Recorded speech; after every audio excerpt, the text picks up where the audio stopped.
Skinner from the half boards off the skate of David Moss, and Khudobin is lost. He was back in Kazakhstan there. Out to center, it's Justin Faulk. He'll spin it ahead.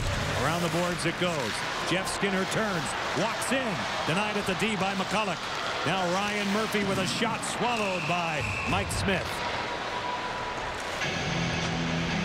Oh gosh, Anton Khudobin I think is hurt. Oh boy, he really is. Oh no. Oh no.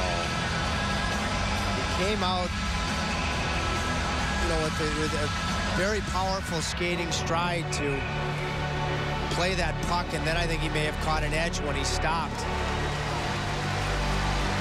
Oh, I mean, an incredible find in this young season for Jim Rutherford of the Carolina Hurricanes.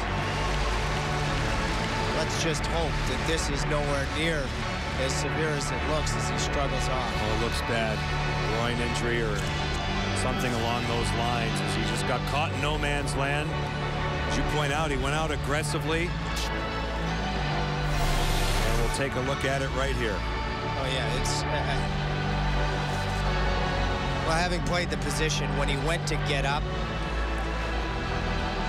at this point he's thinking, uh-oh, I am in no man's land, and you try to spring as quickly as possible, and you can very easily pull something. The knee area typically, but I don't want to speculate. Yeah. Cam Ward is coming off a very Cam Ward-like performance against the Los Angeles Kings, where he was mechanically as